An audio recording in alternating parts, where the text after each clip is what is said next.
Gladiator II is a 2024 epic historical film directed and produced by Ridley Scott. The sequel to Gladiator, 2000, it was written by David Scarpa based on a story he wrote with Peter Craig. The film was produced by Scott Free Productions and Red Wagon Entertainment and distributed by Paramount Pictures. It stars Paul Mescal, Pedro Pascal, Joseph Quinn, Fred Heckinger, Connie Nielsen, and Denzel Washington. Derek Jacobi and Nielsen reprised their roles from the first film, with Mescal replacing Spencer Treat Clark. Mescal portrays Lucius Verus Aurelius, the exiled prince of Rome, who becomes a prisoner of war and fights as a gladiator for Macrinus, a former slave who plots to overthrow the twin emperors Caracalla and Geta. A sequel to Gladiator was discussed as early as June 2001, with David Franzoni and John Logan set to return as screenwriters. Over the next few years, Scott offered occasional updates, including the possible involvement of the original film's lead actor, Russell Crowe, along with plot ideas about the Roman afterlife and different historical time periods. Development was halted when DreamWorks Pictures was sold to Paramount in 2006. The film was finally announced in 2018, and Mescal was cast in the lead role in January 2023, with a script by David Scarpa. Filming took place between June 2023 and January 2024, with a 5-month delay due to the 2023 Hollywood labor disputes.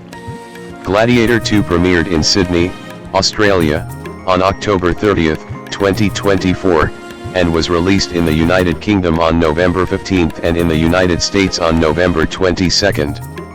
The film received generally positive reviews from critics, although it was considered inferior to its predecessor, and grossed $462.2 million worldwide. It received 2 nominations at the 82nd Golden Globe Awards, Cinematic and Box Office Achievement and Best Supporting Actor for Washington, and was nominated for Best Costume Design at the 97th Academy Awards. Plot: 16 years after Marcus Aurelius's death, Rome is ruled by the twin emperors Caracalla and Geta. In the North African kingdom of Numidia, Hanno lives with his wife, Arisha. The Roman army led by General Justus Cassius invades and conquers the kingdom, killing Arisha and enslaving Hanno and other survivors. The enslaved people are taken to Ostia, where the Romans pit them against baboons to advertise them as potential gladiators. Hanno savagely kills one, impressing the stable master Macrinus, who promises Hanno an opportunity to kill Cassius if he wins enough fights in Rome. Cassius returns to Rome as a war hero. Caracalla and Geta prepare gladiatorial games in the Colosseum to celebrate. Cassius asks for a break from war with his wife Lucilla, Aurelius' daughter, but the emperors refuse and plot to conquer Persia and India. Senator Thrix hosts a party for the emperors, featuring a gladiatorial duel. After Hanno wins, he recites a verse from Virgil's Aeneid, revealing his Roman education and raising Macrinus' suspicion. Cassius and Lucilla conspire with Thrix and Senator Gracchus to overthrow the emperors and restore the Republic. Hanno emulates the legendary gladiator Maximus to defeat Glyso the Destroyer and his black rhinoceros. Lucilla realizes that Hanno is her son, Lucius Verus, whom she sent away as a child to protect him from rivals for the throne after her brother's death. Lucilla visits Lucius and tries reconnecting with him, but he angrily rebuffs her, believing she had abandoned him. Lucilla reveals to Lucius that he is Maximus' son and tells him to use his father's strength to survive.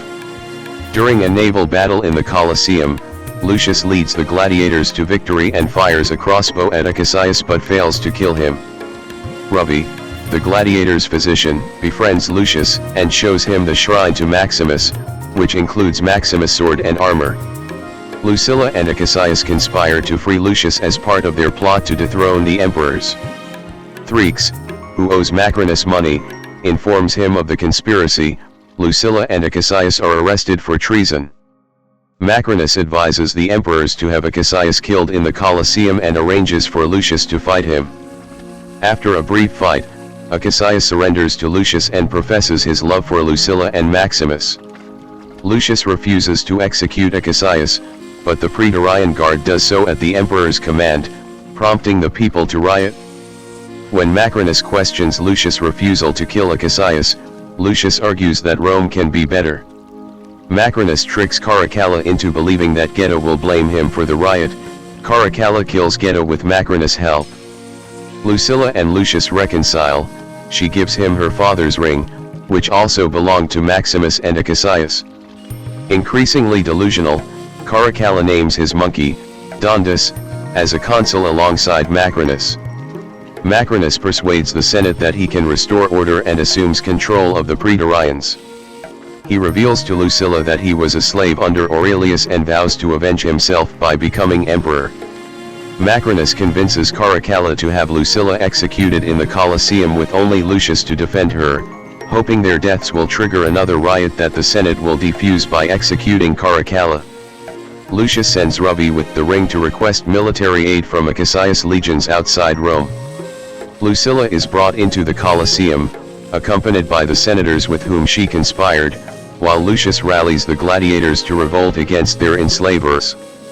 Armed with Maximus' sword and armor, he leads the gladiators to defend Lucilla. Gracchus is killed in the onslaught, while Macrinus kills Caracalla before fatally shooting Lucilla with an arrow. Macrinus flees the rioting city with Lucius in pursuit. Cassius' legions and Macrinus' Praetorians confront each other outside Rome. To prevent a battle, Lucius duels Macrinus. Lucius ultimately kills Macrinus and reveals his identity as the imperial heir, persuading both armies to unite with him for a stronger Rome. Later, Lucius mourns his parents in the Colosseum. Cast: Paul Mescal as Lucius Verus Aurelius/Hanno, the grandson of the former Emperor Marcus Aurelius and son of Lucilla and Maximus. 9. Following his father's death, Lucius was sent away from Rome as a child by his mother, Lucilla, to protect him from assassins. They have not met in around 15 years. 10. Lucius lives with his wife in Numidia but is taken prisoner by the Roman army after they invade his home and kill his wife. He is sold into slavery to become a gladiator in the Colosseum. He seeks revenge against the Romans and their general, Cassius. Alfie Tempest portrays a young Lucius. Pedro Pascal as Cassius, a general of the Roman army who trained under Maximus, and Lucilla's husband. Although he lives a luxurious lifestyle in Rome, he spends most of his time away on military campaigns for the emperors. He leads an army to take over Numidia and invades Lucius' home, but is disillusioned by war and does not want to lead more men to die for the emperors. 11. Cassius conspires with Lucilla to overthrow the emperors but is arrested and reduced to fighting as a gladiator in the Colosseum. According to Pascal, he is a very, very good general, which can mean a very good killer, serving as a symbol to Lucius of everything he hates. 12. Connie Nielsen as Lucilla, Lucius' mother, Maximus' former lover, and Aurelius' daughter. She sent Lucius away from Rome after Maximus' death to protect him from rivals for the imperial throne. Following Maximus' death, she marries Cassius. She watches Lucius fight in the Colosseum but initially does not recognize him as her son. 12. Due to her popularity among the people of Rome, she is feared and exploited by those in power, such as the emperors. 13. Nielsen reprises her role from the first film. 12. Denzel Washington as Macrinus, loosely inspired by the historical figure Marcus Opullius Macrinus 1415, a former Ethiop slave who plans to control Rome. 11. He keeps a stable of gladiators and mentors Lucius. He also works as an arms dealer, providing weapons, food, and oil to the Roman armies in Europe. Director Ridley Scott described him as pretty fucking cruel to the arena fighters. 12. With Washington adding that he wants to be emperor and he's willing to do anything to get there. 16. Scott also noted that Macrinus has a twinkle of bisexuality, describing him as a gangster who started as a prisoner of war, became a gladiator, and earned his freedom.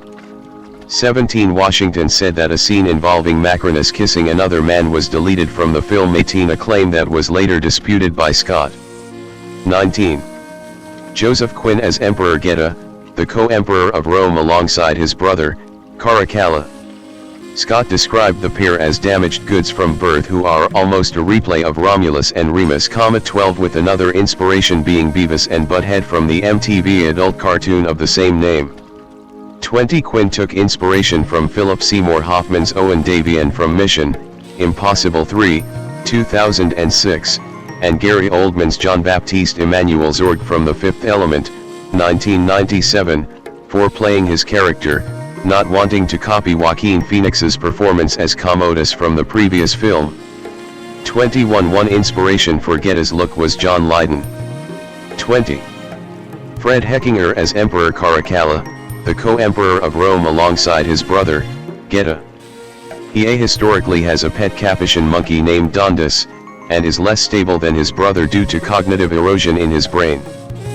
22 Heckinger discussed with Scott about finding inspirations to build Caracalla's look from Sid Vicious. 23 With Caracalla's pet monkey serving as another inspiration for the character's crazed behavior. 22. Lyraz as Vigo, the trainer of gladiators for Macrinus. A former gladiator, Vigo is a tough guy who escorts the gladiators to their fights. 24. Derek Jacobi as Senator Gracchus, a member of the Roman Senate who opposes the growing corruption of the imperial court. Jacobi reprises his role from the first film. 13. Peter Mensa as Jugurtha, a black Numidian chieftain who mentored Lucius after the latter was exiled from Rome, with whom he is later enslaved and forced to become a gladiator. 25. Matt Lucas as the Master of Ceremonies, the Colosseum's public address announcer. Alexander Karim as Ravi, a former gladiator from Varanasi, India who earned his freedom and then chose to serve as a doctor to wounded combatants. 25. Tim McInerney as Senator Threeks, a gambling-addicted, corrupt member of the Roman Senate who owes Macrinus a tremendous amount of money. Richard McCabe as Quaestor. Rory McKen as Tegula, the leader of the Praetorian Guard. Yuval Ganon as Arishat, Lucius' wife, a skilled archer who is killed during the Roman invasion of their home. 25. Alec Utgoff as Darius, a Cassius second in command, whom Cassius recruits to mount a coup against the corrupt emperors. Jan Gale as Bostar. Alexander Simkin as Glyso the Destroyer, a gladiator riding a black rhinoceros. Egyptian-Palestinian actress May Kalamati 26 who was originally set to play Fortuna 27 an important character, 28 appears in the film in an uncredited non-speaking background role as Macrinus' companion. 29:30 Some publications linked her omission to the ongoing Gaza war and her support for Palestine in the Israeli-Palestinian conflict. B. Production. Development. In June 2001, developments for A Gladiator 2000 follow-up began for either a prequel or sequel, with David Franzoni in early negotiations to once again serve as screenwriter. 40 Ridley Scott's logic to make a sequel was that, even though Maximus Decimus Meridius died at the end of the original film, what happened to Lucius Verus was left ambiguous, considering the questions about his whereabouts perfect for a second film. 17 The following year, a sequel was announced to be moving forward with John Logan serving as screenwriter. The plot, set 15 years later, included the Praetorian Guards ruling Rome, and an older Lucius the son of Lucilla in Gladiator searching for the truth about his biological father. Franzoni signed on as producer, alongside Douglas Wick and Walter Parks. 41 In December 2002, the film's plot was announced to include prequel events regarding the parentage of Lucius, as well as sequel events depicting the resurrection of Maximus. The producers and Russell Crowe, who portrayed Maximus, collaboratively and extensively researched ancient Roman beliefs regarding the afterlife. 42 Although Crowe and Scott had discussed how to bring the former back by having his character resurrect, Scott concluded that Crowe would have to return either as Maximus' double or play another character. 17 By September 2003, Scott announced that the script was completed, while confirming that the story would primarily center on Lucius. 43. Ridley Scott returned to direct Gladiator II 2 decades after the original. In May 2006, Scott stated that DreamWorks Pictures had wanted to make the sequel, but there were differing ideas for the story. Crowe had favored a fantasy element in bringing Maximus back to life, while the studio were basing the film on Lucius as the son of Maximus and Lucilla. Scott also discussed the necessity of a more complex script with the corruption of Rome in the potential sequel. 44 During this time, Nick Cave was commissioned to write a new draft of the script. It was later revealed to be written under the working title of Christ Killer. Cave described the plot as a deities versus deity versus humanity story. The story involved Maximus in purgatory, who is resurrected as an immortal warrior for the Roman gods. Maximus is sent back to Earth and tasked with ending Christianity by killing Jesus and his disciples, as Christianity was draining the power of the ancient pagan gods. During his mission, Maximus is tricked into murdering his own son. Cursed to live forever, Maximus fights in the Crusades, World War II and the Vietnam War, with the ending revealing that in the present day, the character now works at the Pentagon. The script was rejected and scrapped after Steven Spielberg, who had consulted on the original film, told Scott it wasn't going to work, especially as Cave had written something too grand due to his theater work. 45, 46, 47, 17. After experiencing financial difficulties in the 2000s, DreamWorks Pictures, including the rights to Gladiator and the rest of the pre-2006 live-action film library, was sold to Paramount Pictures in 2006 and development on the sequel was halted. 48 Over the years, other attempts on a sequel script were made, but Scott felt that many writers were afraid to take it on. 22 He also said that he and everyone involved in the original film were busy, so no one thought about making a sequel, but as time passed, he noticed how well Gladiator aged to the point of seemingly having taken a life of its own that it made him feel that he owed the audience a continuation to that story. 22 Scott became determined to not let go of the project, deciding to do it for both creative and financial reasons if a good idea came up. 17 In March 2017, Scott revealed that the difficulties of reintroducing Maximus had been resolved. The filmmaker expressed enthusiasm for the future of the project, while discussions with Crowe to reprise his role were ongoing. 49. Paramount Pictures CEO Brian Robbins worked with Ridley Scott on Gladiator II. 50. A version of the script featured Maximus in a brief flashback cameo appearance in the final scene. 51 In November 2018, it was announced that Paramount was green-lighting the development of a sequel. Scott was in early negotiations to once again serve as director, with a script written by Peter Craig. Scott would also serve as producer alongside Douglas Wick, Lucy Fisher, Walter Parks, and Laurie MacDonald, with the project being a joint venture production between Paramount, Scott Free Productions, Red Wagon Entertainment, and Parks plus MacDonald Image Nation.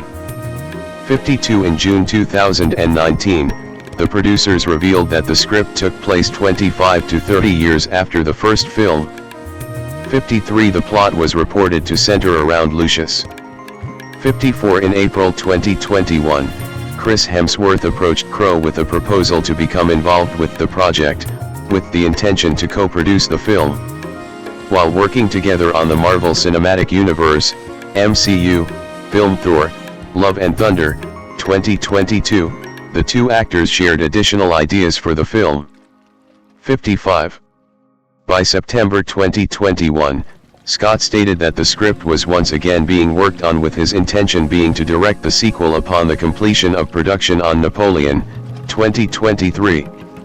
56 In November, it was revealed that David Scarpa, who worked with Scott on Napoleon, was rewriting the script. 57 Scott stated in a 2023 interview that they had struggled for 10 months to write the script 4 years previously, until they revisited the idea of Lucius as the survivor of the original film. 58 According to Scott, the premise for the sequel began with the emperors Caracalla and Geta.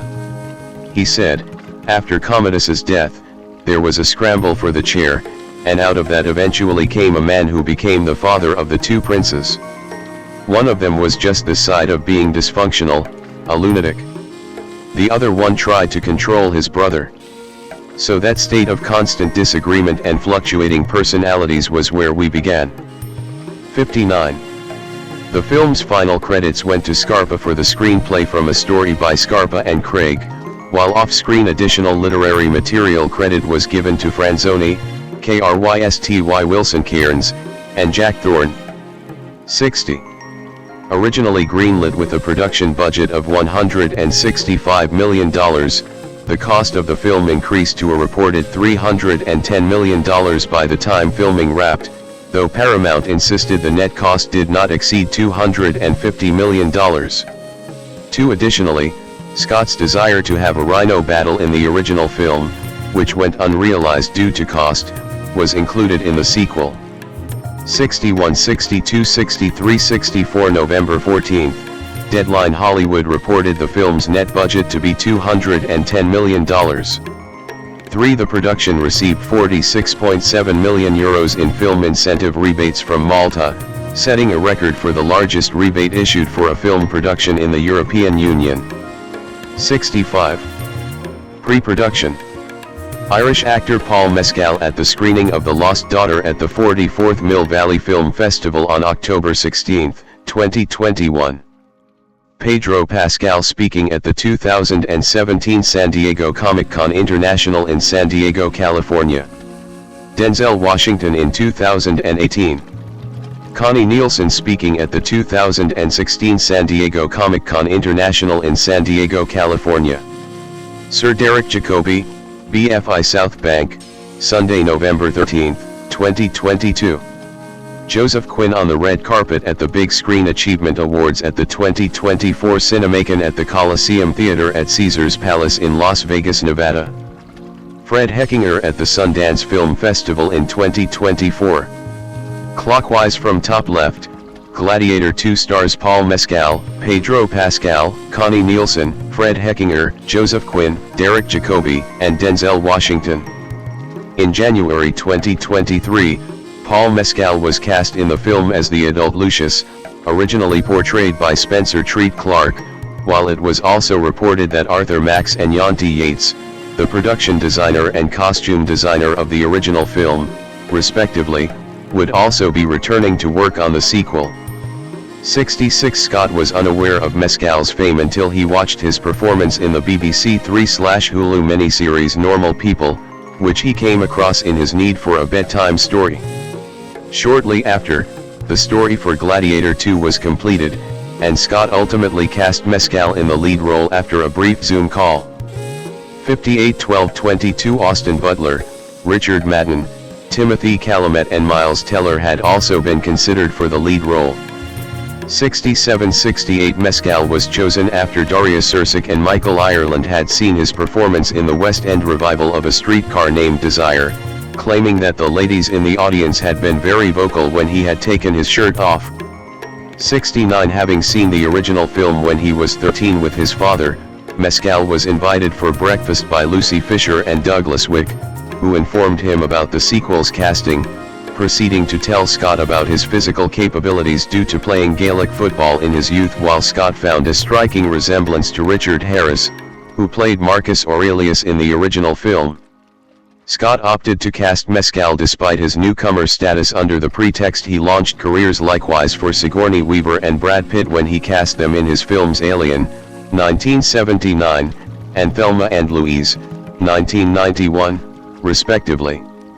To prepare for the role, Mescal didn't get in touch with Crowe to avoid audiences potentially thinking the film will define his career, trained physically, ate sweet potato and ground beef to put on 18 pounds of muscle, and remembered Roman history he studied at school 70 in addition to practice fighting choreography, horse training, and sword fighting.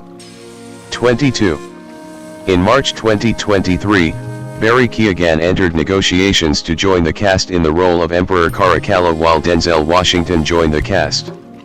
71-72. Regarding Scott and his brother Tony as great filmmakers who never miss, Washington accepted the role out of interest to work with the inspirational Scott again after their previous collaboration in American Gangster, 2007.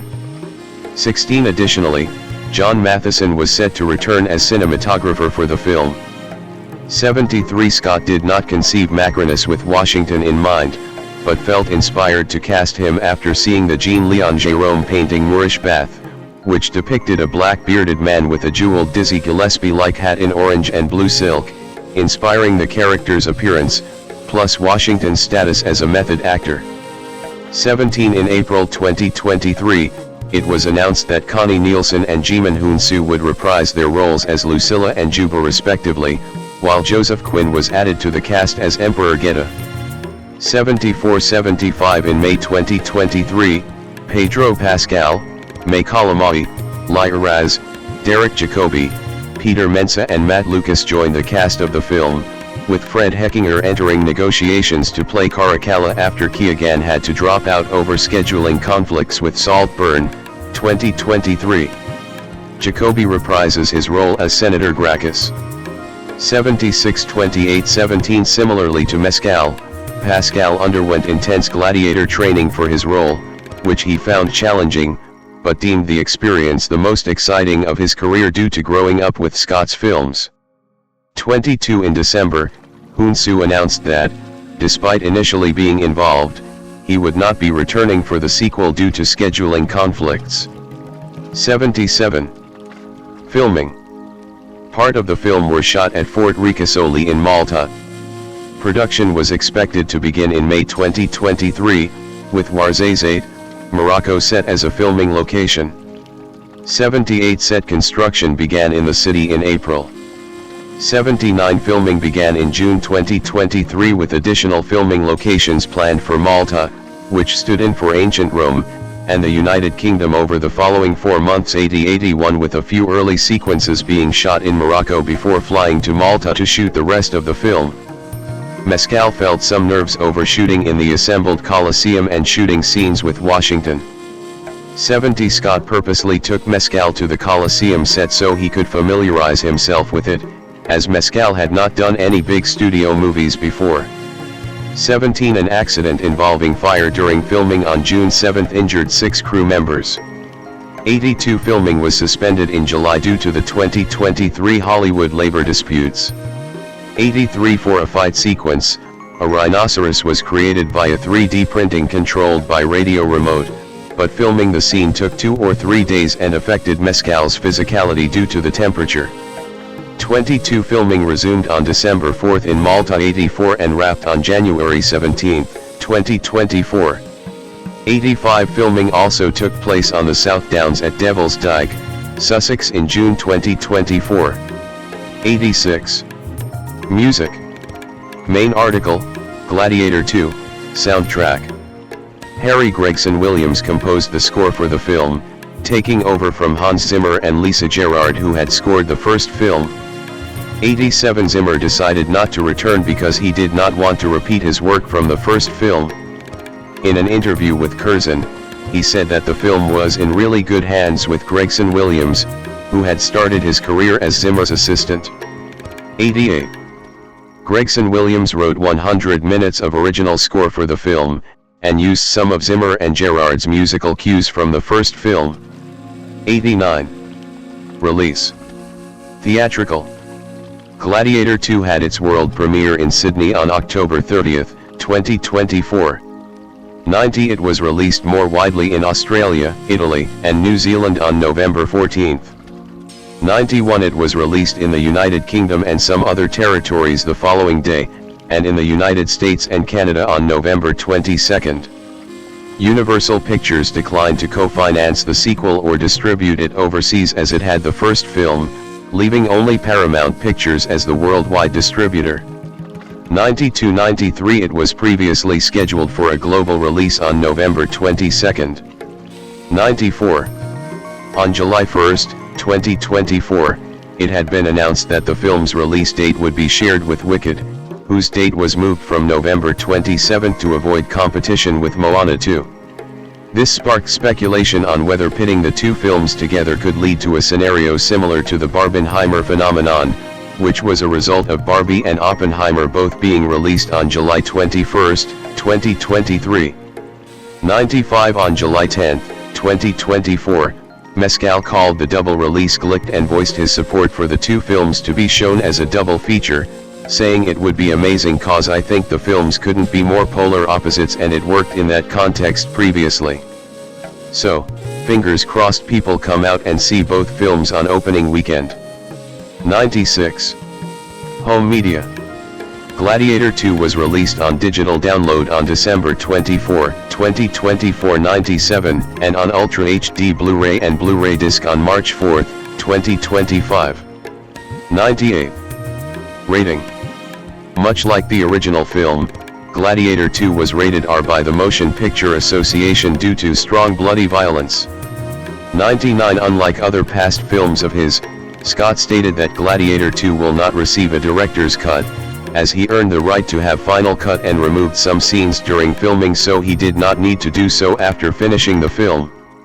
100. In Australia, 2 cuts of the film were released, the original, uncut MA 15+ version, with the consumer advice strong themes and violence, 101, and the edited M-rated version, animal cruelty, blood and gore, injury detail and violence, where blood spray is either trimmed down or removed. 102. The MA 15+ rating was reinstated for the uncut home media release, with a revised consumer advice of strong animal cruelty, violence, and blood and gore. 103. Marketing. Footage of the film screened at the Cinemark 2024 in Las Vegas included scenes of Joseph Quinn as Geta dressed in a white toga and laurel leaf crown dramatically plunging his thumb downward to note the fate of defeated gladiators, with Nielsen in the background. 81. In June of that year, Scott showcased an extended clip of the film featuring Denzel Washington, Paul Mescal, Pedro Pascal, Connie, Nielsen, and Quinn. 104. A poster for the film was released on July 8, 2024, with a trailer released the following day. 105. The trailer would also reportedly be attached to the Marvel Cinematic Universe, MCU, film Deadpool and Wolverine, which was released on July 26, 2024.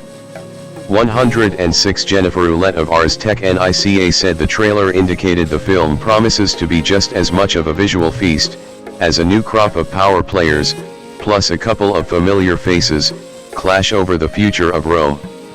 107. Rather than using an orchestral score, the first trailer used No Church in the Wild by Jay-Z and Kanye West, which caused a backlash among film fans who said it was too modern of a song choice. Some justified this choice of music by citing the trailer for the first Gladiator, which had used Bay with Dabo by Kid Rock. 108. Screen Rant criticized how the second trailer spoiled the plot twist of Maximus being Lucius' father, while a common fan theory since the first film's release, Adam Bentz found it questionable to reveal in a trailer, as it could have been emotionally impactful for audiences like it was for Mescal when he found out his character's relationship with the original's protagonist. 109. On the first day of the 2024 NFL season, Paramount Pictures and Pepsi announced a campaign cross-promoting the film with the soft drinks sponsorship of the National Football League. A series of advertisements featured football stars Josh Allen, Derrick Henry, Justin Jefferson, and Travis Kelce as gridiron gladiators, with Megan Thee Stallion appearing as Empress Megan. 110. On October 4, 2024, Japanese professional wrestling promotion New Japan Pro Wrestling announced that the movie would sponsor that year's King of Pro Wrestling event on October 14, which is slated to be the first since 2019. 111. On November 1, 2024, at Luca Comics and Games 2024, to promote the film in Italian cinemas, Francesco Totti played a Roman centurion. 112. 113. On November 11, 2024, Scuderia Ferrari drivers Charles Leclerc and Carlos Sainz Jr. attended the film's premiere in London as part of a collaboration with Paramount to promote the film, with the film's actors Paul Mescal, Connie Nielsen, and Fred Heckinger joining the team at the 2024 Las Vegas Grand Prix. The film's logo appeared on Ferrari's car for the Grand Prix itself.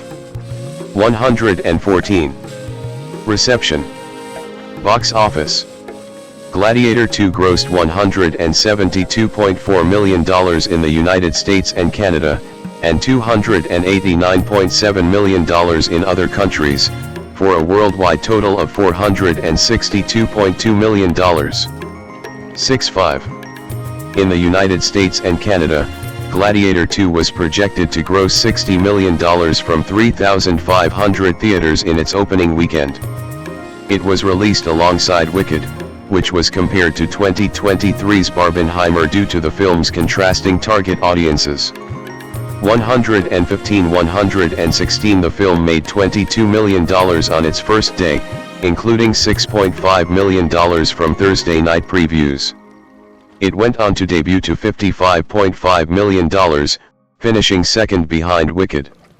It marked the biggest opening weekend of Denzel Washington's career, surpassing American Gangster, $43.5 million in 2007, and also topped 8 Mile, $51.2 million in 2002, for the best opening for a November R-rated film.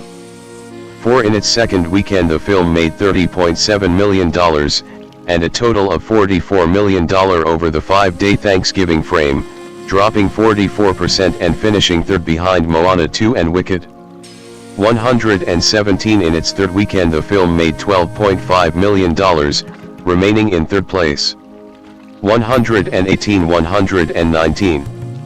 The film was released in 63 territories 1 week ahead of its US release and earned $87 million, the biggest opening weekend of Scott's career. 120. The second weekend had Gladiator II earning $106 million worldwide to finish second behind Wicked, with its $50.5 million internationally being slightly higher than the $50.2 million of its competitor. 121. Critical response.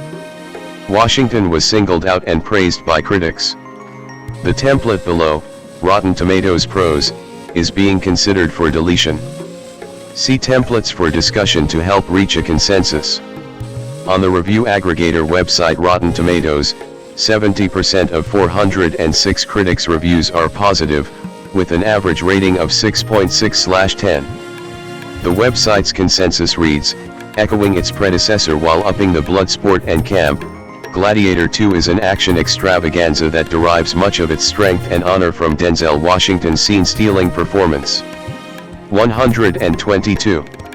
Metacritic, which uses a weighted average, assigned the film a score of 64 out of 100, based on 62 critics, indicating generally favorable reviews.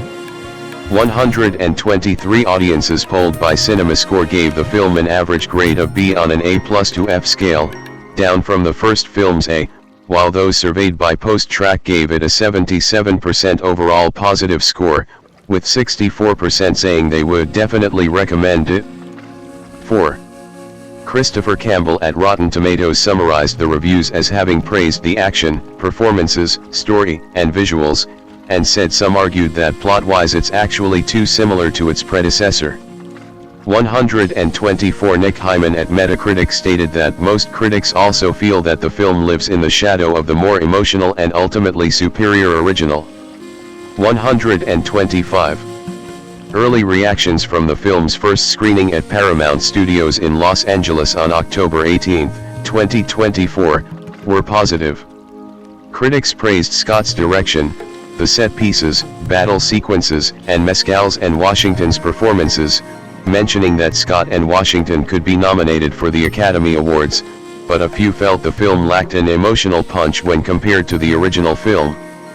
126. 127. 128. Film critic Scott Menzel deemed the film Scott's best since The Martian, 2015, a big, bloody, and badass action spectacle that builds upon the original film's legacy. 126. Filmmakers Christopher Nolan and Hannah Fiddle named it among their favorite films of 2024. 129. 130. Peter Gillibrand and Naomi Clark of the BBC recount that Russell Crowe criticized the creators of the Gladiator sequel for not understanding what made the first one special. Crowe said that there was a daily fight to keep that moral core of the character when filming the original. The amount of times they suggested sex scenes, for Maximus, it's like you're taking away his power, he said. He also questioned the idea that Maximus had a relationship with Lucilla, describing it as crazy. Russell also revealed people had come up to him in restaurants in Europe to complain after the sequel came out, to which he would say, "It wasn't me, I didn't do it." 131. Historical inaccuracy. Some inaccuracies include the siege of a Numidian city by Roman triremes 132 and the presence of sharks in Anomacheia. 133 Numidia had already been part of the Roman Empire for about 250 years during the reign of Caracalla. 134 University of Chicago historian Shadi Barch described the film as total Hollywood bullshit. 135 At the same time, baboons, and a rhinoceros showcased on the Colosseum's arena are historically attested. 132 Although there is no record of gladiators riding a rhinoceros. 136. There could be no naval battles in the Colosseum during the time of Caracalla since the underground structures were equipped for staging traditional gladiatorial fights and wild animals hunting games. The complex housed machinery such as winches and lifts, and as a result naval games would have been impossible. Scholar Ray Lawrence noted that the ancient admiration of those who defy death as gladiators is nicely set out by the film, and that the culture of gladiators is well presented with a doctor of gladiators. 132 137 138. The casting of Denzel Washington as Macrinus generated discussion regarding historical accuracy. The historical Macrinus was born into an equestrian class Berber family in Mauritania Caesarensis, North Africa, and historical records indicate he was a praetorian prefect who dealt with military and legal affairs, rather than a former gladiator owner as depicted in the film.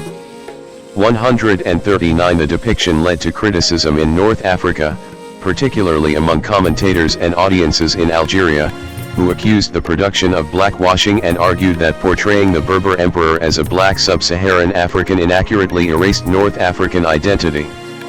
141 In response, Washington acknowledged that the historical Macrinus was not black, but noted the historical presence of various African and diverse populations within the Roman Empire during that era.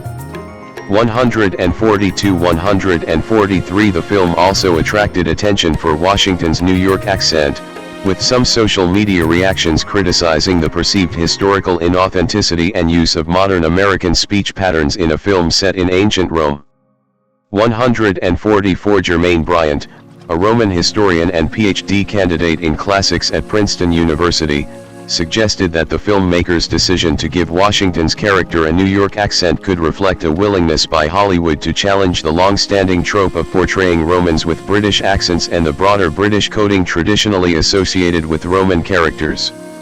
144. The emperors Caracalla and Geta were not twins. Caracalla was about 1 year older than Geta. They became the joint emperors in 211 on the death of their father, Lucius Septimius Severus, emperor from 193 to 211. They hated each other and barely spoke with each other from at least the time of their father's death. The two were not at all on friendly terms as depicted in the film. Within a year of their becoming co-emperors, Caracalla murdered Geta. Macrinus was not involved in this. Caracalla went on as emperor until 217 when he was murdered in Syria by one Justin Martialis, a disgruntled soldier, possibly in a conspiracy arranged by Macrinus. Shortly afterwards Macrinus declared himself emperor and his young son Diadumenianus, who is not depicted in the film, a co-emperor. Both Macrinus and his son were killed in Asia Minor, not in the outskirts of Rome as in the film, in 218 in their struggle to stay in power against the challenge from Elagabalus, a Syrian-born high priest of a local Syrian sun god of the same name, who then became emperor. 145 The film depicts Macrinus as being killed by the young Lucius Verus, the son of Lucilla, daughter of Marcus Aurelius. But this is not possible. The real-life Lucilla was the wife of Lucius Verus, co-emperor with Marcus Aurelius, his adoptive brother. 146 She was born in 148 or 150, so by the time Severus died, she would have been 61 or 63 years old, much older than she is depicted in the film. One of her sons with Lucius Verus was also named Lucius Verus, as in the film. Lucilla had actually died some 20 years before the reign of Caracalla, being murdered on the orders of her brother, the then Emperor Commodus. Her son Lucius had died in childhood. 136-147.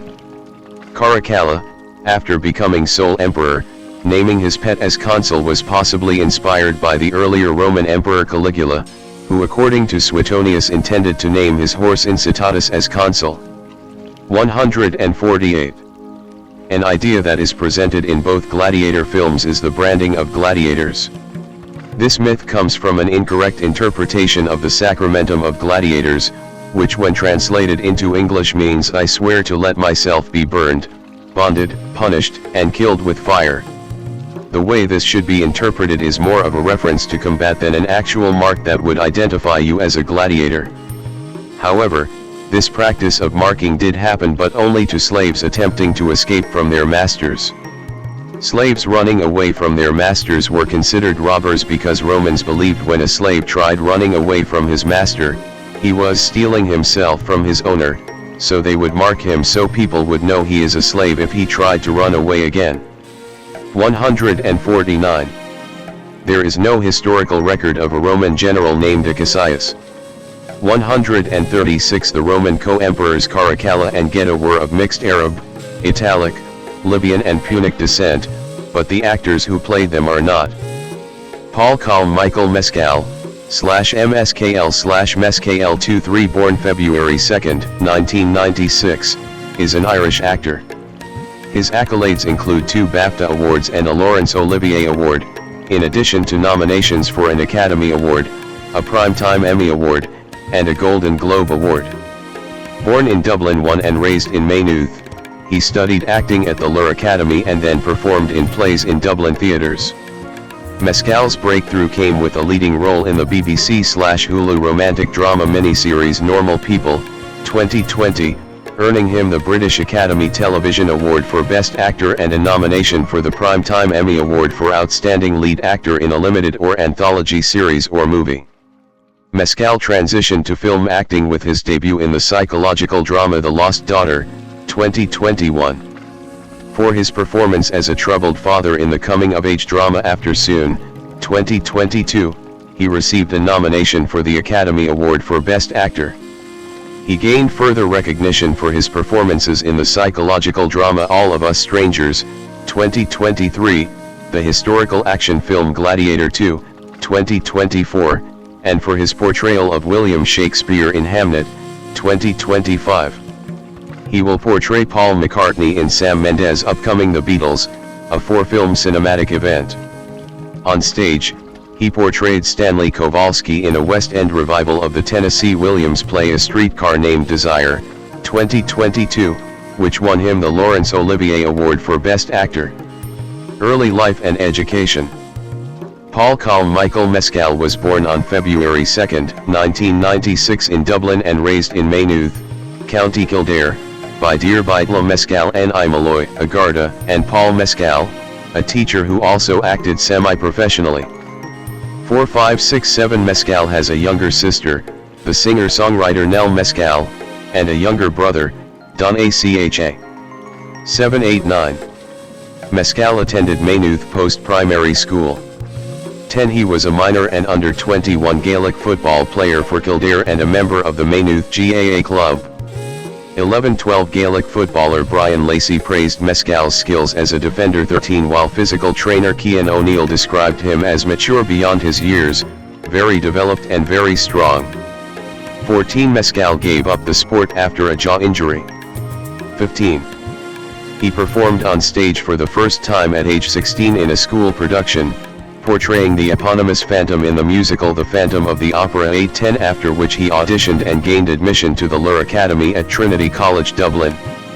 16 He graduated with a Bachelor of Arts in Acting in 2017. 17 He secured agents for his acting career prior to his graduation. 16. Career 2017 to 2020, career beginnings. After earning his Bachelor of Arts degree, Mescal was offered roles in 2 theater productions, Angela's Ashes and The Great Gatsby. He took on the latter and starred as the titular J. Gatsby at the Gate Theatre in Dublin.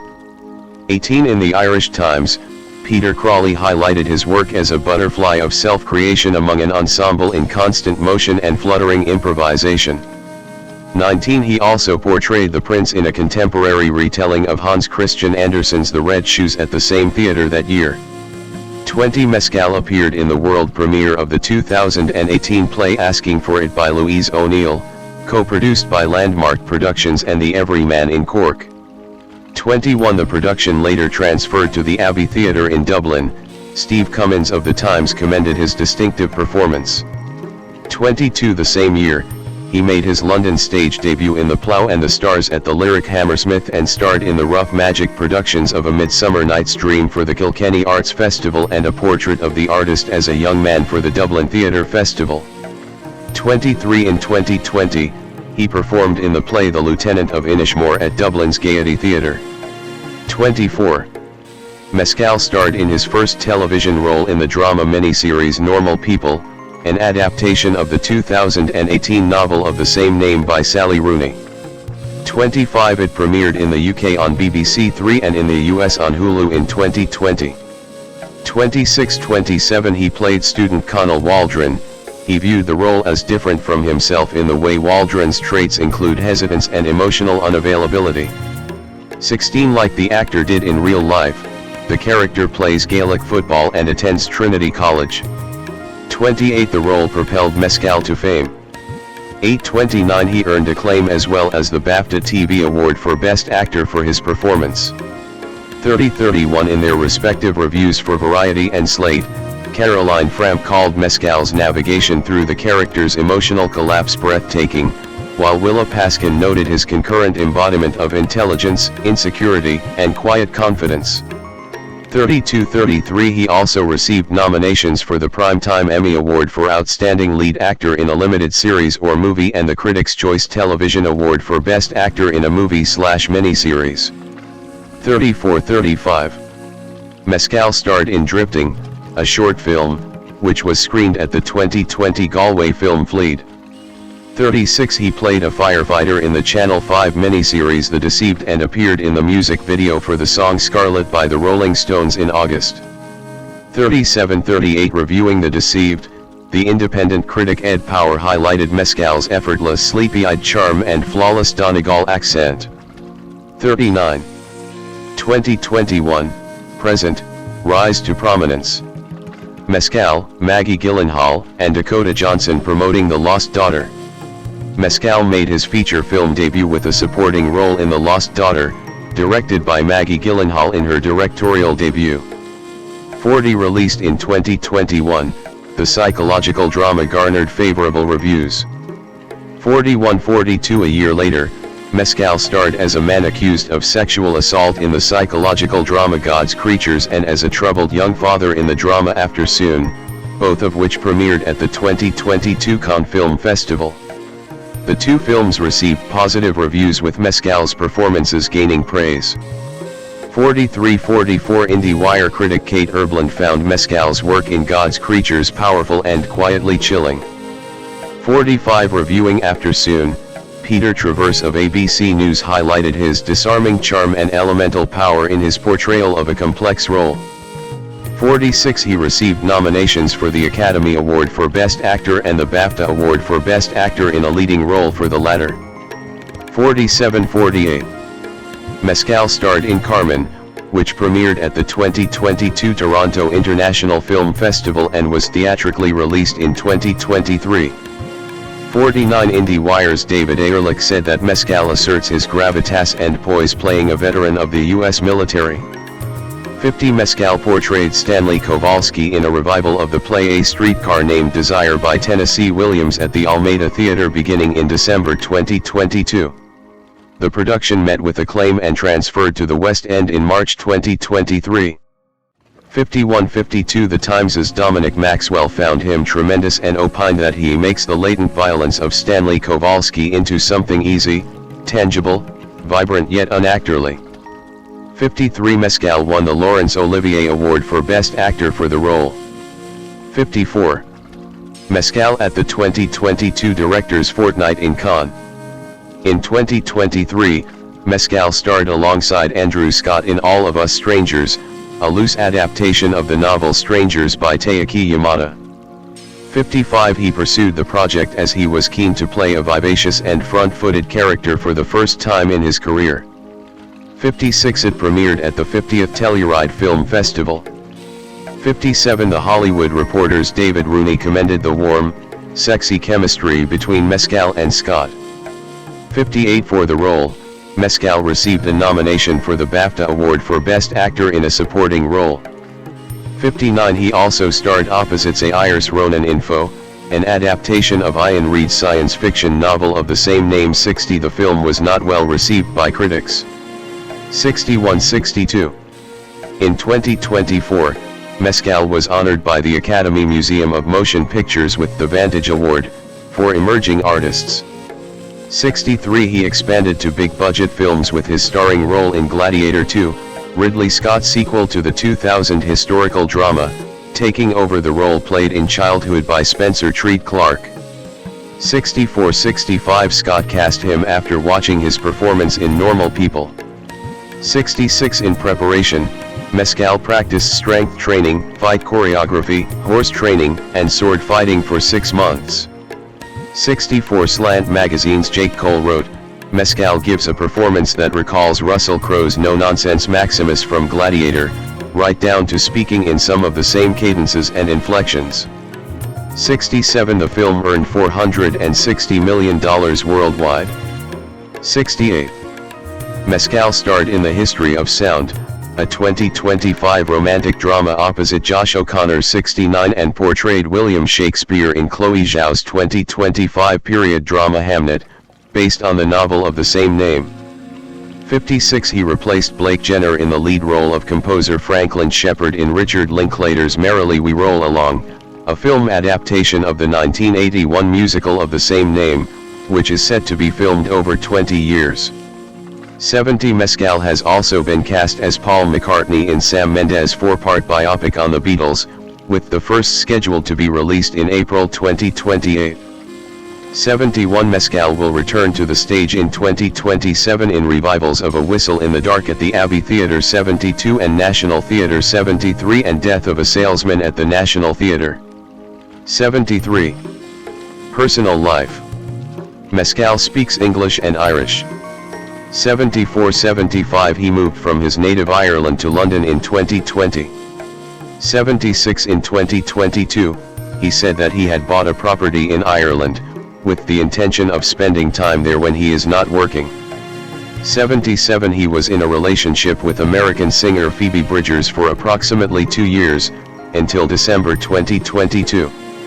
78-79 He appeared in Bridgers' music video for the song Savior Complex, 80 and provided backing vocals for Bridgers' cover of So Much Wine, originally by the Handsome Family. Proceeds from the song were donated to the Los Angeles LGBT Center. 81 Since 2024, Mescal has been in a relationship with American singer and songwriter Gracie Abrams. 82. He is open about seeing a therapist, which he says is to keep sane. 77 He has said that fans should not feel entitled to know about his personal life and that he is not comfortable inviting any access into that part of his life. 78. Mescal plays the piano 15 and has performed covers of songs with his sister, singer Nell Mescal. 83 In July 2020, he performed spoken word and sang with singer Dermot Kennedy at the Natural History Museum in London. 84 He participated in a virtual stage reading of the play This Is Our Youth by Kenneth Lonergan as part of a series benefiting the Actors Fund of America charity in October 2020. José Pedro Balmaceda Pascal, Spanish, Xosepo Almasi Pacal, born April 2, 1975, is a Chilean and American actor. Known for his portrayals of parental figures on screen and stage, he has received numerous accolades including an Actor Award, in addition to nominations for a Golden Globe Award and 4 Primetime Emmy Awards. Time magazine named him one of the 100 most influential people in the world in 2023. 1. After nearly 2 decades of taking small roles on stage and television, Pascal's breakout roles came as Oberyn Martell in the 4th season of the HBO fantasy series Game of Thrones, 2014, and as Javier Pina in the Netflix crime series Narcos, 2015 to 2017. He achieved international stardom for his leading roles as Din Djarin in the Disney Plus science fiction series The Mandalorian, 2019 to 2023, and Joel Miller in the HBO post-apocalyptic drama series The Last of Us, 2023, present, earning him a reputation for portraying adoptive father figures. His performance in The Last of Us earned him numerous accolades, including an Actor Award for Outstanding Male Actor in a Drama Series. In film, Pascal gained further recognition for starring in big-budget films such as Wonder Woman 1984, 2020, Gladiator II, 2024, The Fantastic Four, First Steps, 2025, and The Mandalorian and Grogu, 2026.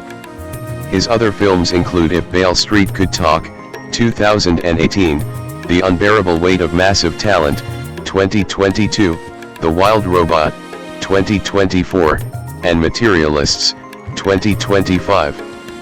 On stage, Pascal has appeared in various theater productions. He made his Broadway debut as Edmund in a 2019 adaptation of King Lear. Early life. José Pedro Balmaceda Pascal was born on April 2, 1975, in Santiago, Chile to Veronica Pascal Ureta, 1953 to 2000, a child psychologist, and José Balmaceda Riera, 1948, a reproductive endocrinologist. 345 Pascal has an older sister, film and television producer Javiera Balmaceda, a younger sister, actress Lux, and a younger brother. 6, 7, 8, 9, 10 Pascal's paternal grandmother, Juanita Riera Bauza, was born in Palma de Mallorca, and was the sister of Fernando Riera, a professional association football player and coach. 3, 11, 12. The 7th great-grandson of Mateo de Toro Zambrano, Pascal is related to the aristocratic Alessandri, Allende, and Balmaceda families. 1245 Pascal is the great-nephew of Laura Allende, a politician, and sister of Salvador Allende, President of Chile, and the second cousin of Denise Pascal, a Socialist Party politician, and Andrés Pascal Allende, a sociologist, former Secretary General of the Movement of the Revolutionary Left and prominent member of the Chilean Resistance and Solidarity Movement. 1314. 2 years before Pascal's birth, the democratically elected socialist government of President Salvador Allende was overthrown by General Augusto Pinochet, leading to the country becoming a military dictatorship. 15 Both of Pascal's parents were listed as enemies of the state by the Pinochet regime, and the family eventually fled Chile when he was 9 months old. 15 After seeking refuge in the Venezuelan embassy in Santiago for 6 months. 15 The family later received political asylum in Denmark. 1617 Before settling in the United States, where Pascal was raised in San Antonio, Texas. 18 Until they relocated to Orange County, California, when he was 11 years old. 17 By the time he was 8 years old, his family regularly visited Chile to see his 34 cousins. 19. He pursued acting at the Orange County School of the Arts and graduated in 1993, before attending New York University's Tisch School of the Arts, where he graduated in 1997. 1720 His parents returned to Chile in 1995 after his father Dr. José P. Balmaceda was accused of stealing fertility patients' eggs and embryos and implanting them in other women without their knowledge and consent. 21 After his mother's death, he began using his maternal surname professionally as a tribute to her, and because he felt that people in the US had difficulty pronouncing his paternal surname, Balmaceda. 19. Career 1999 to 2013, early work. My vision of it was that if I didn't have some major exposure by the time I was 29 years old, it was over, so I was constantly readjusting what it meant to commit my life to this profession, and giving up the idea of it looking like I thought it would when I was a kid. There were so many good reasons to let that delusion go. Pascal on his aspirations as an actor early in his career. 22. Early in his career, Pascal appeared in several television series, including Buffy the Vampire Slayer, NYPD Blue, The Good Wife, Nurse Jackie, and Homeland. 23. Pascal experienced hard times during that point in his career.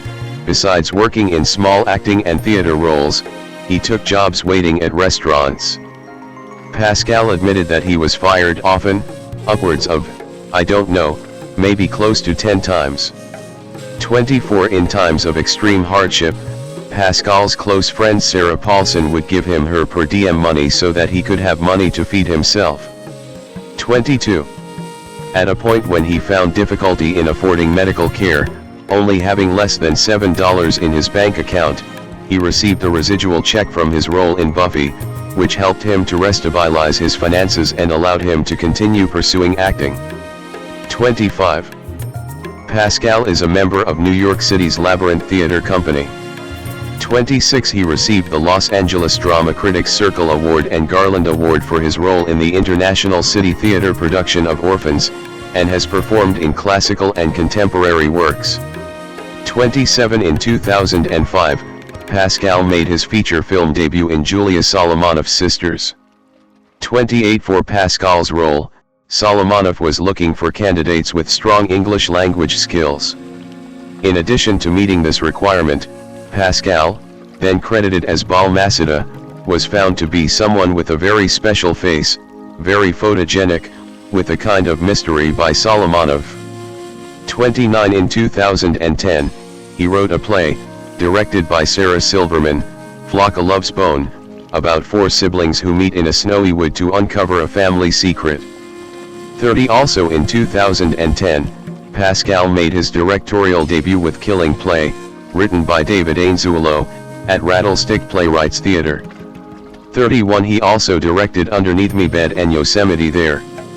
32. 33. He was cast in the pilot for the 2011 Wonder Woman television adaptation as Ed Indelicato, Wonder Woman's liaison to the LAPD, but the show was not picked up. 34. 35. 2014 to 2018, Breakthrough and Rise to Fame. Pascal at the 2014 San Diego Comic-Con. In 2014, Pascal portrayed the character Oberyn Martell in the 4th season of HBO's critically acclaimed television series Game of Thrones. 36. The season aired from April 6 to June 15, 2014, and Pascal's performance as the passionate and vengeful Dornish prince garnered significant praise from both critics and audiences, with numerous publications, including CNET 37, The Mary Sue 38 Time 39 and Esquire naming Martell as one of the best characters in the show. 40. The Los Angeles Times praised him as a sex symbol in the role, calling it the real tipping point in his career. 41. Pascal stated that he was a huge fan of the show before being cast as Oberyn and was ecstatic to join. 42. As part of the ensemble, he has received an Actor Award nomination for Outstanding Performance by an Ensemble in a Drama Series. 43. In 2015, Pascal portrayed the vampire Max in Blood-Sucking Bastards. 44. In April, Pascal co-starred with Heidi Klum in the music video for SIA's Fire Meet Gasoline. 45. In August, Pascal gained further recognition for his portrayal as Javier Pina, based on a real-life DEA agent, in the popular Netflix crime drama series Narcos. The show's 2 first seasons depict the rise and fall of the infamous drug lord Pablo Escobar and the subsequent Medellin cartel. As the show's focus shifted to the Cali cartel for its 3rd and final season, Pascal took on the role of both lead actor and narrator. 46. 47. In 2016, he portrayed mercenary Pero Tovar in the fantasy action film The Great Wall, alongside Matt Damon, and directed by Zhang Yimou. 48. Set against the backdrop of the Great Wall of China, the film follows European mercenaries who become embroiled in a battle against ancient creatures threatening humanity. Despite the film's visually stunning production and ambitious scope, it received mixed reviews for its narrative and character development. 49 filmed on location in Qingdao, China. 50 Pascal has voiced his admiration for John, whom he had been a fan of during his youth. 51. Pascal at the 2017 San Diego Comic-Con. In 2017, Pascal portrayed the charismatic and skilled operative within the Statesman organization, Jack Daniels, also known as Agent Whiskey, in Matthew Vaughn's Kingsman, The Golden Circle. 52 Writing for Collider, Chris Sasage called his character one cool cowboy, observing his genuine love for getting into a cutthroat brawl, and praising the playful side that comes so easily to Pascal, which isn't lost in playing Whiskey, turning him into a worthy new character to stand beside the Kingsman agents. 53. In 2018, he starred as Dave York, the main antagonist, against Denzel Washington in the thriller sequel film The Equalizer 2. 54 In Prospect, Pascal portrayed the character Ezra, a seasoned and enigmatic prospector navigating a dangerous alien moon in search of valuable resources. CNET's Moni Sharabasetti was delightfully surprised when Pedro Pascal showed up in a burnt orange spacesuit. 55 And Deus Johnston retroactively compared the role to Pascal's future characters in The Mandalorian and The Last of Us, writing for Inverse, Pedro Pascal plays a gruff man who only looks out for himself until a child softens his heart. 56 In If Beale Street Could Talk, directed by Barry Jenkins and based on James Baldwin's 1974 novel, Pascal made a cameo appearance as Pietro Alvarez, a frivolous yet crucial character who ultimately reveals a compassionate and empathetic side. 57. 2019, present, worldwide recognition.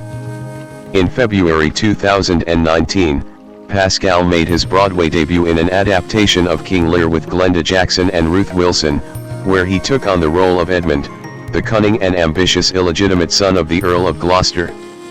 58-59 Since 2019, Pascal has portrayed the title role in The Mandalorian, the first live-action Star Wars television series, which debuted on Disney+. The show follows the adventures of a lone bounty hunter in the outer reaches of the galaxy. 60 The role brought Pascal much wider recognition, and would later help establish him for his portrayals of father figures.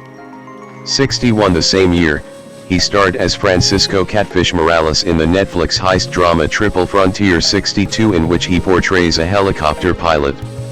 63. Pascal in 2025 Cannes Film Festival. In 2020, he portrayed Maxwell Lord in the DC Extended Universe film Wonder Woman 1984, directed by Patty Jenkins. Following delays due to the COVID-19 pandemic, the film was released to theaters and HBO Max in December 2020. 64-65 The Guardian's Peter Bradshaw called Pascal's character a version of Norman Vincent Peale, the positive-thinking guru who was such an influence on Presidents Nixon and Trump. 66 The New York Times and the BBC both thought that Pascal was miscast for the role. 67-68 In the film We Can Be Heroes, he played Marcus Moreno. Screen Rant commented on the paternal aspect of the character. It certainly should be the case that Pascal's fatherly role in a children's movie portrays him as a truly loving and caring father, and that's exactly what the character does. 69.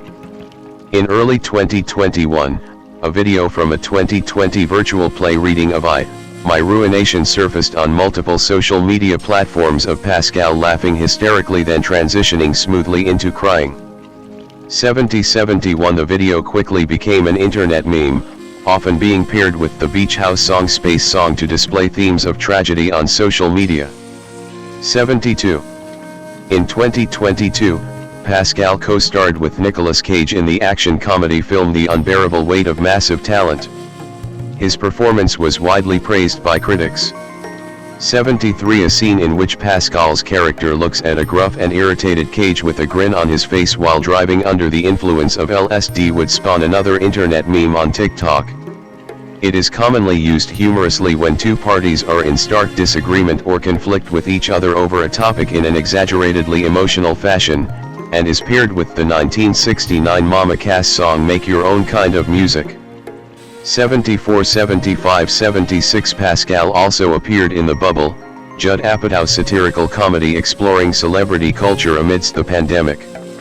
77 Reviewing the film for the AV Club, Luke Y. Thompson called Pascal's character Dieter Bravo a womanizer, and noted that the character's fake ethnic accent skewers what he likely has to endure regularly.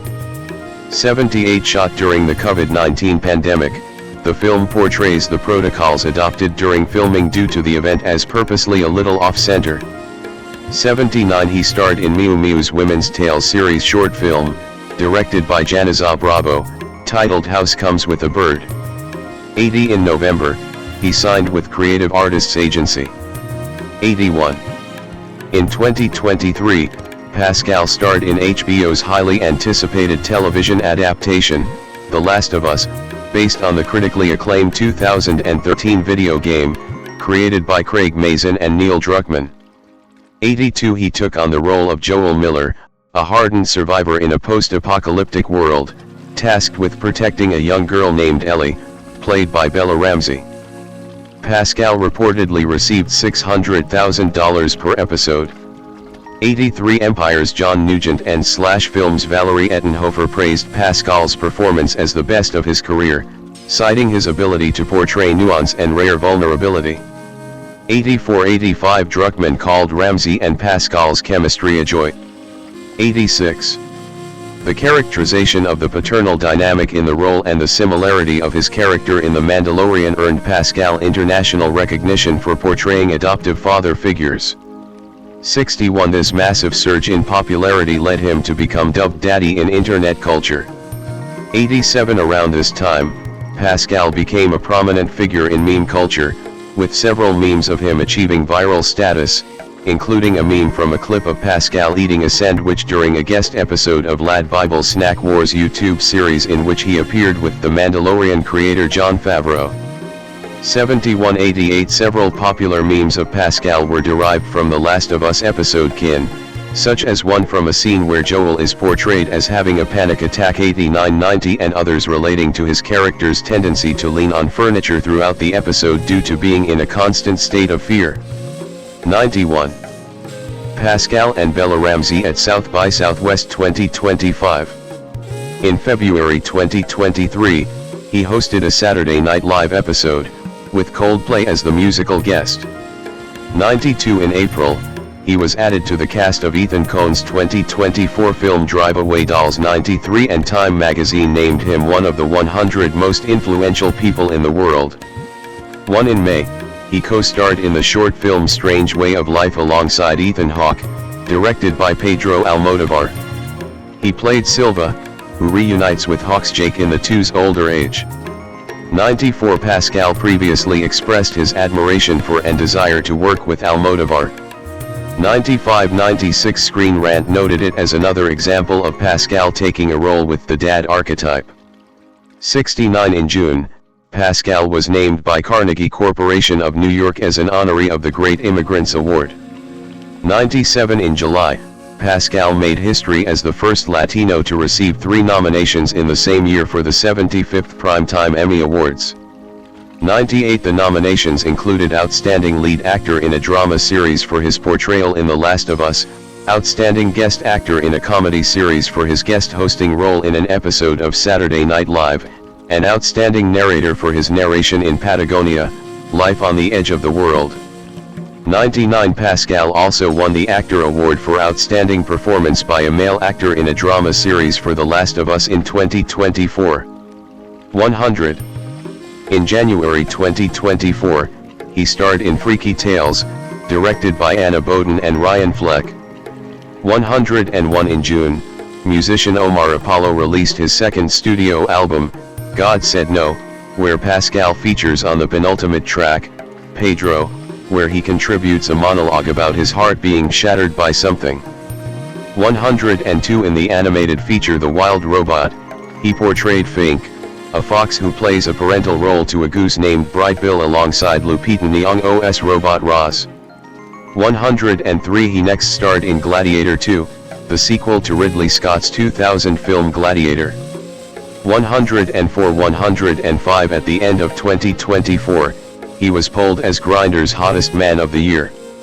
106 Around this time, Pascal was forced to drop out of several high-profile films including Weapons and Crime 101, due to his packed schedule.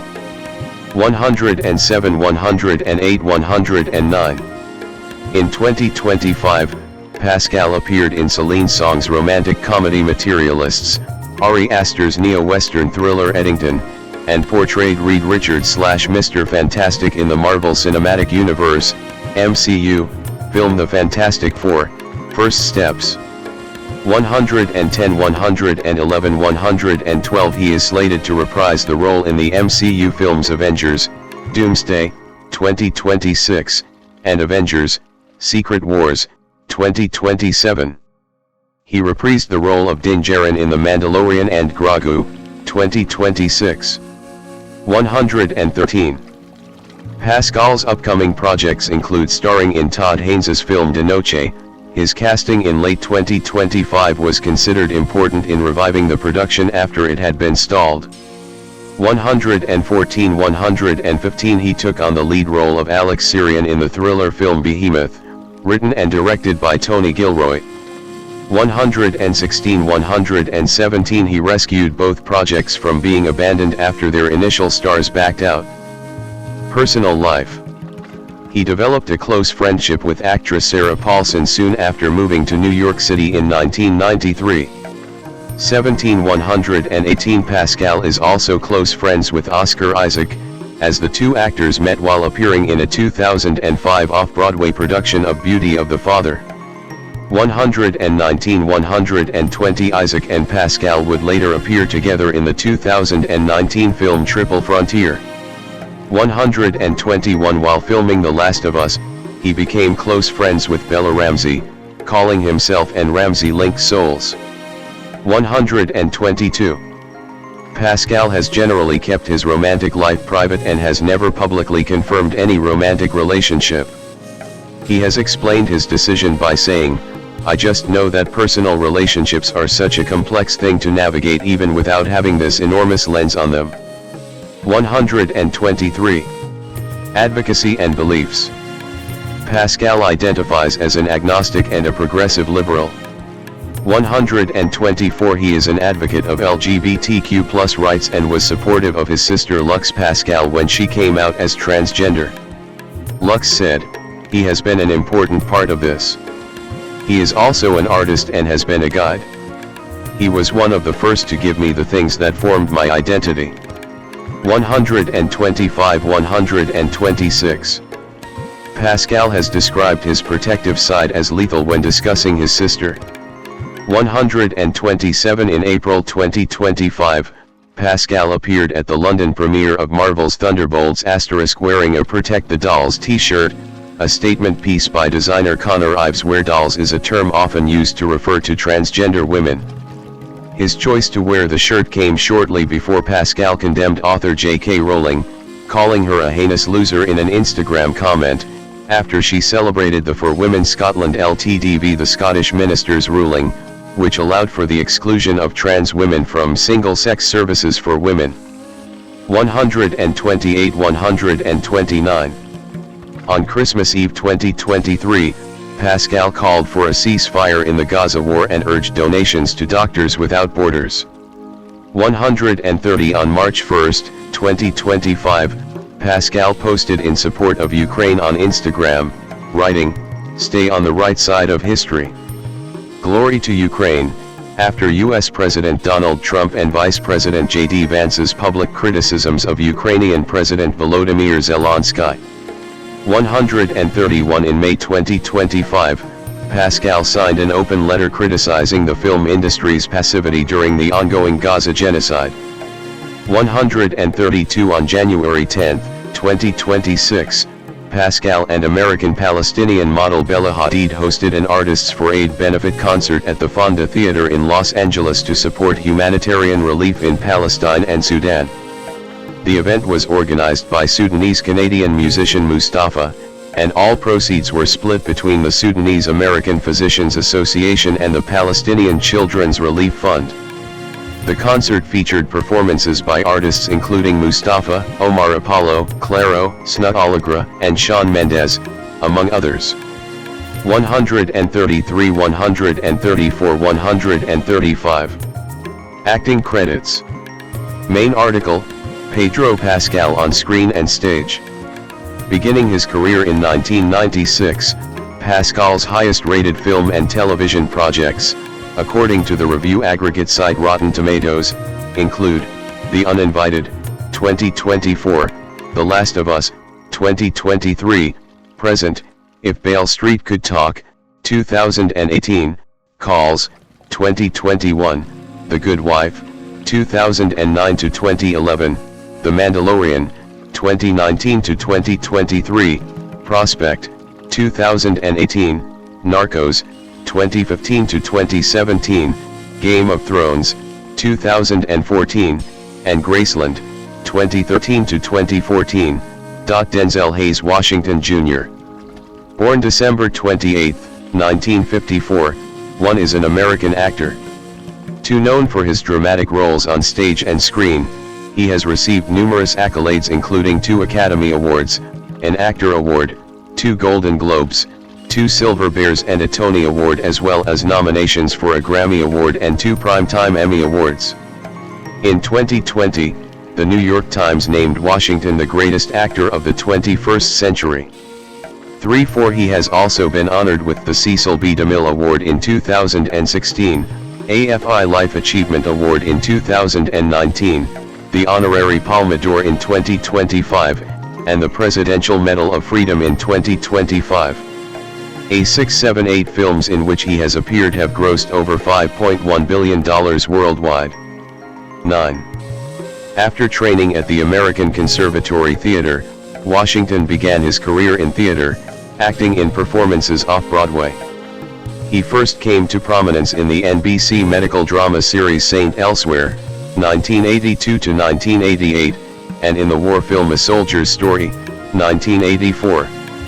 Washington won Academy Awards for Best Supporting Actor for playing an American Civil War soldier in the war drama Glory, 1989, and for Best Actor for playing a corrupt police officer in the crime thriller Training Day, 2001. 10 He was Oscar nominated for his roles in Cry Freedom, 1987, Malcolm X, 1992, The Hurricane, 1999, Flight, 2012, Fences, 2016, Roman J. Israel, ESQ, 2017, and The Tragedy of Macbeth, 2021. Washington has starred in other notable films, including The Pelican Brief, Philadelphia, both 1993, Crimson Tide, Devil in a Blue Dress, both 1995, He Got Game, 1998, Remember the Titans, 2000, Man on Fire, 2004, Deja Vu, Inside Man, both 2006, American Gangster, 2007, Unstoppable, The Book of Eli, both 2010, The Equalizer Trilogy, 2014 to 2023, Gladiator II, 2024, and Highest to Lowest, 2025. Washington has also directed the films Antoine Fisher, 2002, The Great Debaters, 2007, Fences, 2016, and A Journal for Jordan, 2021. On stage, he has acted in the public theater productions of Coriolanus, 1979, and The Tragedy of Richard III, 1990. He made his Broadway debut in the Ron Milner play Checkmates, 1988. He won the Tony Award for Best Actor in a Play for his role as a disillusioned working-class father in the Broadway revival of August Wilson's play Fences, 2010. He has also acted in the Broadway revivals of William Shakespeare's Julius Caesar, 2005, and Othello, 2025, Lorraine Hansberry's play A Raisin in the Sun, 2014, and Eugene O'Neill's play The Iceman Cometh, 2018. Early life and education. Denzel Hayes Washington Jr. was born on December 28, 1954, in Mount Vernon, New York, a suburb of New York City. His mother, Lennis Lynn Lowe, was a beauty parlor owner and operator born in Georgia and partly raised in Harlem, New York. 11, 12, 13, 14. His father, Denzel Hayes Washington Sr., a native of Buckingham County, Virginia, was an ordained Pentecostal minister who was also an employee of the New York City Water Department, and worked at a local S. Klein department store. On a 2025 appearance on Jimmy Kimmel Live, Washington said his name was actually pronounced with the emphasis on the first syllable, but that his mother started pronouncing his name with the emphasis on the second syllable so he would respond when called and not his father. 15. Washington attended Pennington Grimes Elementary School in Mount Vernon until 1968. When he was 14, his parents divorced and his mother sent him to the private preparatory school Oakland Military Academy in New Windsor, New York. Washington later said, "That decision changed my life, because I wouldn't have survived in the direction I was going. The guys I was hanging out with at the time, my running buddies, have now done maybe 40 years combined in the penitentiary. They were nice guys, but the streets got them." 16. After Oakland, he attended Mainland High School in Daytona Beach, Florida, from 1970 to 1971. 11. He was interested in attending Texas Tech University. "I grew up in the boys' club in Mount Vernon, and we were the Red Raiders. So when I was in high school, I wanted to go to Texas Tech in Lubbock just because they were called the Red Raiders and their uniforms looked like ours." 17. Instead, he earned a BA in Drama and Journalism from Fordham University in 1977.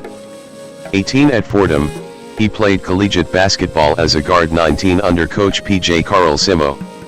20. After a period of indecision on which major to study and taking a semester off, Washington worked as creative arts director of the overnight summer camp at Camp Sloan YMCA in Lakeville, Connecticut. He participated in a staff talent show for the campers and a colleague suggested he try acting.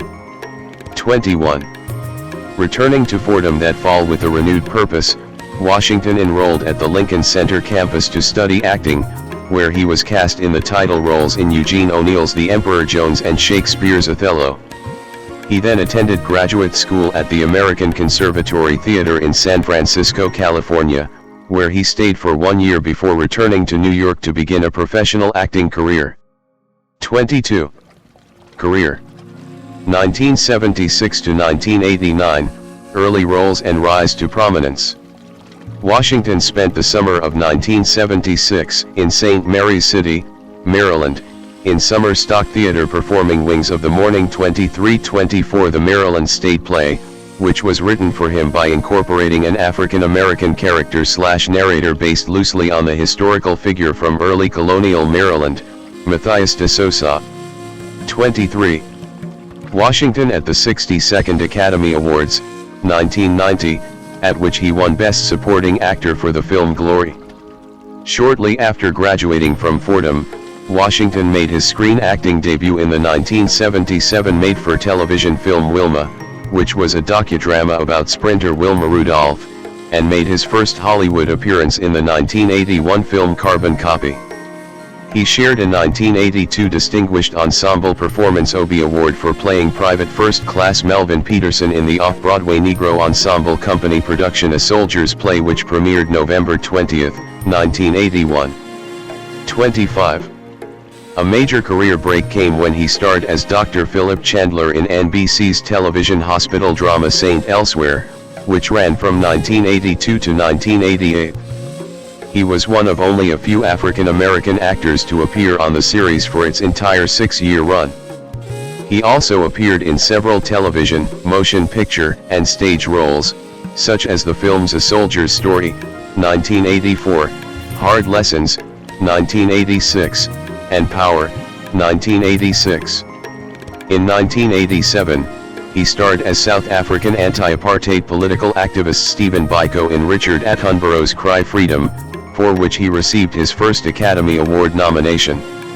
In 1989, Washington won the Academy Award for Best Supporting Actor for his portrayal of a defiant and self-possessed ex-slave Civil War soldier in the film Glory. That same year, he appeared in the film The Mighty Quinn, and in For Queen and Country, where he played the conflicted and disillusioned Reuben James, a British soldier who, despite a distinguished military career, returns to a civilian life where racism and inner-city life lead to vigilantism and violence. 1990 to 1999, Hollywood stardom and acclaim.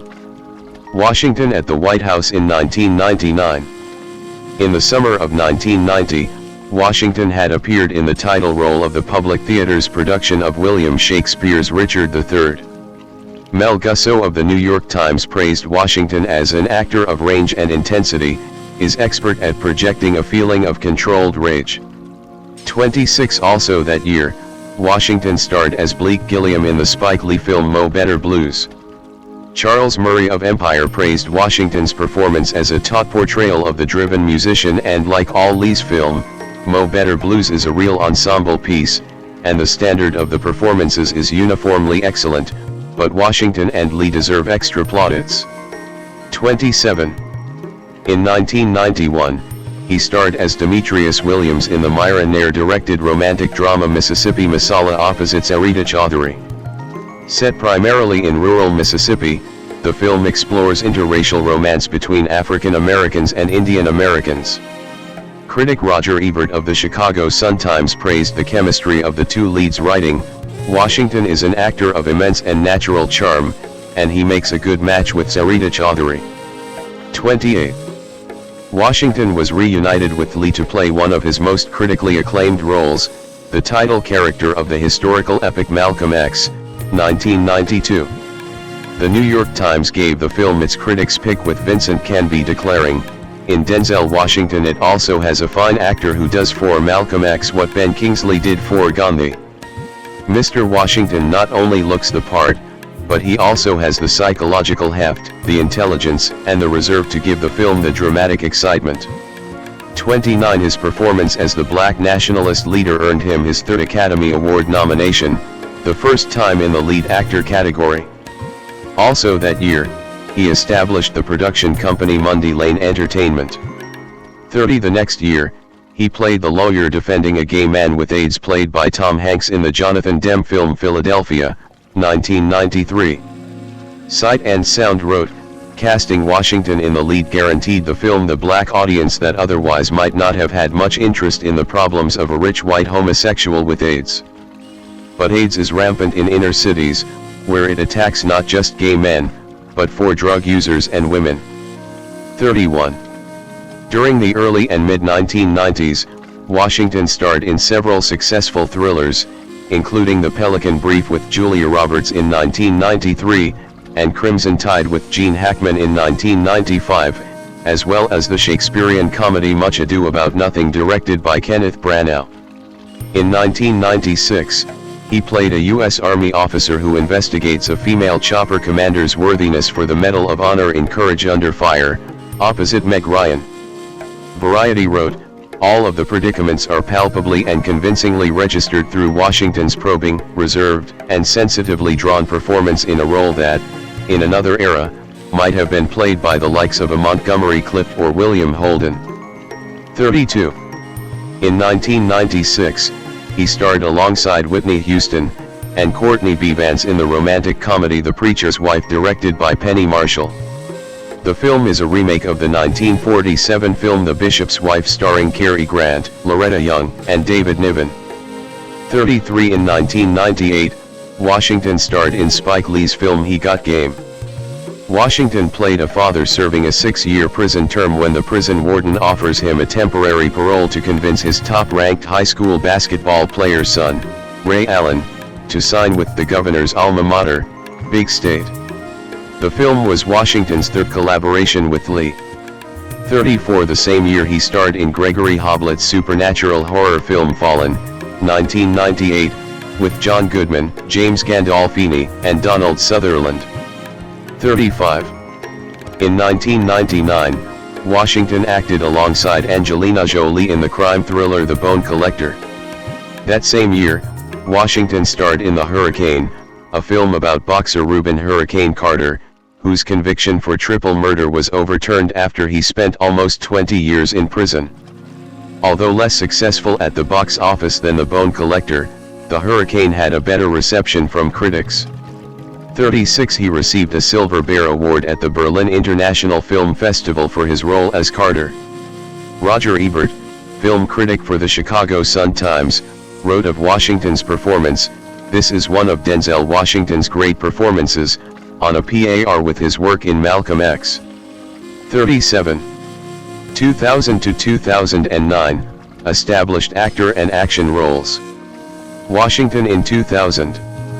Washington won a Golden Globe and received Actor Award and Academy Award nominations for his work in The Hurricane. He was the first black actor to win the award since Sidney Poitier in 1963. 38-39. Nicholas Al of the San Francisco Chronicle declared, "Washington gives a penetrating portrait of life at its most extreme. He takes the viewer into the mind of a man experiencing confinement and physical deprivation.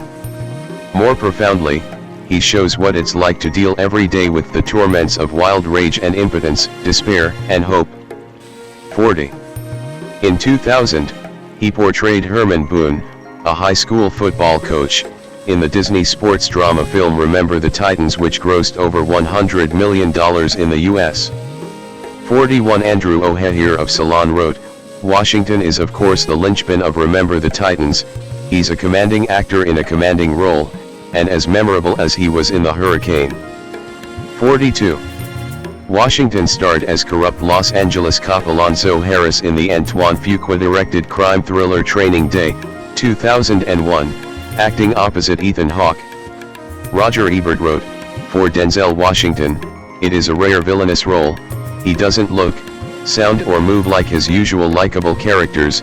He's like a monster from a horror film, unkillable and implacable." 43. He received Golden Globe and Actor Award nominations and won an Academy Award for Best Actor, becoming the second African American actor to win the category after Poitier. 44. In 2002, he starred in the Nick Cassavetes-directed healthcare-themed drama John Q. 2002, portraying John Quincy Archibald. Washington acted opposite James Woods, Robert Duvall, and Ray Liotta. The film was a financial success but received mixed reviews, with critics praising Washington's performances. BBC film critic Neil Smith wrote, "What credibility there is comes from Washington's intense, humane performance and the supporting players' sterling attempts to rise above the stereotypical roles with which they have been saddled." 45. That same year Washington directed his first film, a well-reviewed drama called Antoine Fisher, 2002, in which he also co-starred as a Navy psychiatrist. Stephen Holden of the New York Times praised his direction, writing, "Mr. Washington shows a confident grasp of cinematic narrative in a hearty meat and potatoes style. But the most remarkable aspect of his behind-the-camera debut is his brilliantly sure-footed handling of actors." He also praised his acting, adding, "He is so sensitively reactive that his performance seems more lived than acted." 46. Washington after a performance of Julius Caesar in May 2005. Between 2000 and